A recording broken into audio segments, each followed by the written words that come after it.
If there's one thing all Super Mario games have in common, it's the massive amounts of creative platforming and funny characters that make for the truly unforgettable adventures that many of us hold near and dear to our hearts. If there are two things they have in common, it's the many features that were going to be in the games but got cut from the final game before release. No joke, there are literally so many hidden items, areas, animations, and even complete game function to be found in the game's files that the hardest part of writing this script was actually just choosing the few most interesting features to talk about, so this video doesn't end up being 2 hours long. And since we had the big data leak recently from Super Mario 64, which I'm sure many of you have heard about, I'm actually not going to cover 64 in this video. But rest assured, I have delved through the pages and pages of hidden and cut content from Super Mario Sunshine and Super Mario Galaxy so that I could bring this freshly baked cake of interesting information to your YouTube watch page for your viewing pleasure. And what's more is, this video was so big that I have been gracefully joined by a fabulous fellow YouTuber to help bring it to life. Please welcome the one and only NintendoBlackCrisis from the channel NintendoBlackCrisis.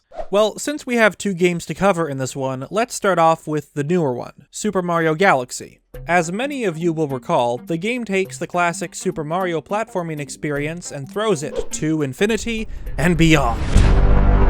You spend a lot of the time running around different worlds, galaxies, that each have a bunch of different little planets for Mario to run around on. And I mean a bunch. But speaking of planets, the game was actually supposed to feature a lot more, some of which are pretty interesting. We've got cut planets like the Star Planet, which is just a giant power star from Mario 64, Bathtub Planet, which is a giant bathtub, Home Planet, which was actually used for some demo pictures before the game's release, and a planet shaped like a giant disc with its own clouds and sun. But of all the removed planets, the most interesting one is definitely the Starman Fort Planet, which was actually fully developed and caused the development team a bit of heartache when it was scrapped. According to this concept art, Starman Fort was actually the first planet designed for the game and even helped to solidify the Super Mario game as Super Mario Galaxy. We can't know for sure why this was scrapped ultimately, maybe it was because it didn't fit with the story somehow, but either way, it's very interesting that the first planet that was fully designed and developed, and that helped give life to the entire game, is something nobody will ever get to experience by normal means, and that's kind of depressing.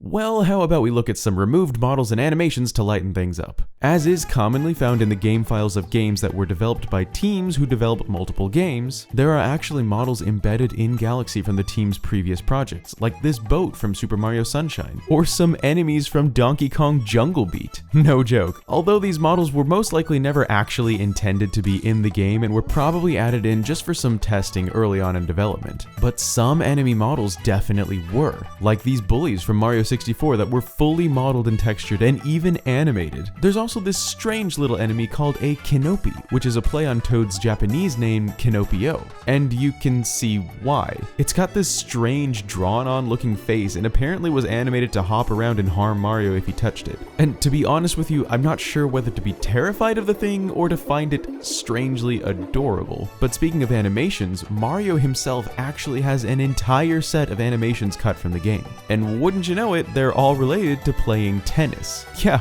tennis in space. We've got stuff like running with a tennis racket, hitting with a tennis racket, even waiting with a tennis racket. I have no idea where or how this would have been implemented into the game, but my guess is this idea was scrapped to make way for the standalone tennis title, Mario Tennis Aces, which is understandable since they did do a whole lot with that concept, and it was probably way too big to fit into a Super Mario title. The last bit of cut models I'll cover for Galaxy would be these interesting looking vehicles, one that resembles large legs called the two-leg walker, and the other that resembles a tiny two-wheeled car called the two-wheel tank. Both vehicles were apparently scrapped even before receiving textures, but I'd imagine that they would change the way some of the terrain or even enemies felt.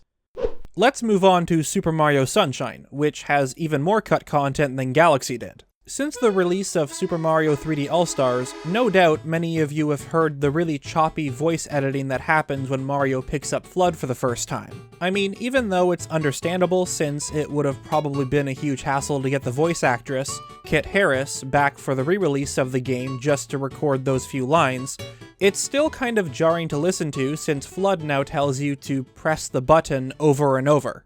use the button. You press the button. You can then press the button, enter a body of water, and press the button. But speaking of voice lines, Mario actually has quite a few that were cut from the game's release back in 2002. And I mean actual lines. Not just random yahoos or yippies. For longtime fans of the Mario series or Nintendo games in general, you probably know that a pretty common trend in Nintendo games is for the protagonist to not audibly speak much, or in some cases at all. Looking at you, Zelda, this is the same when it comes to Mario, but apparently the initial plan was to have Mario talk quite a bit more in Sunshine. Here, have a listen. Ciao! Another door? Hello, door. Primo. Cool. Too cool. Perfect 10. It's fun. Feeling good. Oh, my head. I imagine you'll be spending a fair amount of time at the princess's side. Look like Mario's gonna have to find a job. That last line, the one about Mario finding a job, is quite funny since I'm pretty sure the whole plumbing gig is just a cover-up.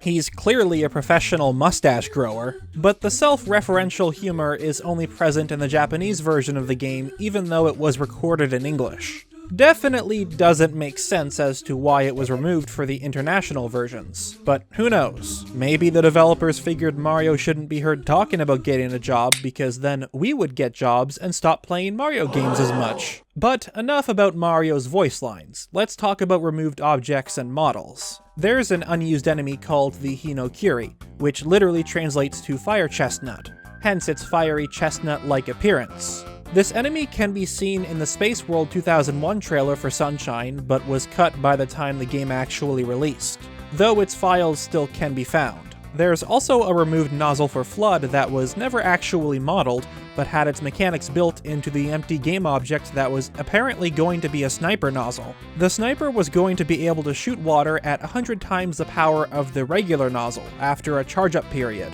similar to the rocket nozzle, which we're assuming is what the nozzle evolved into.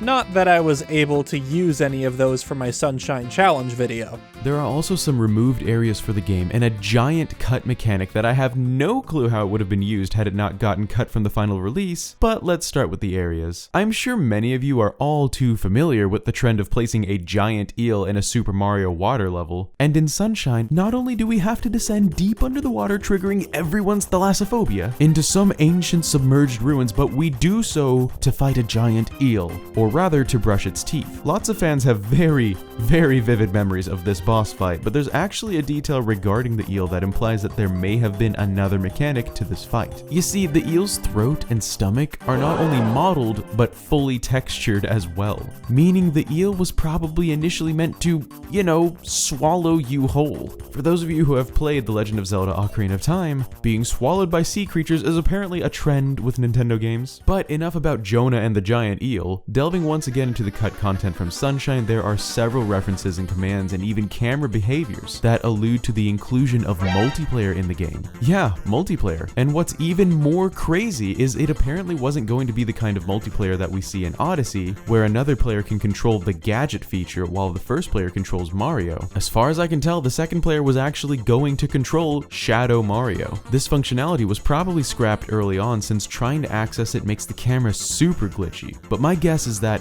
one player was supposed to be Mario hosing down the other player playing as Shadow Mario, which may have actually been a pretty neat multiplayer idea now that I'm thinking about it. But alas, this and many other minor features will never be experienced by anyone through normal means, and the multiplayer is too broken to ever experience without a complete recreation from the ground up. While there are quite a few other random pieces of cut content and Easter eggs here and there, I feel like we covered the vast majority of the most interesting ones and we'll end it there. But I wanted to include a big shout out to the website that provided me with more than 90% of the information from this video, called The Cutting Room Floor. It's a place run by some passionate gaming enthusiasts who love delving in and finding content like this, and I wanted to give credit where credit is due. So if any of the website's staff happens to catch this video, here's a big thank you from the Bandit. And also a huge huge thanks to NBC for helping out with this video. Really gave it that special flavoring it needed. Be sure to catch the Big Sunshine Challenge video live right now over on his channel featuring yours truly, where I contributed 100% of my vocals but 0% of the skill. If you enjoyed this video, I would greatly appreciate it if you would consider dropping a like so YouTube knows it's a good video, and subscribing to the channel to stick around for the next one. Also, huge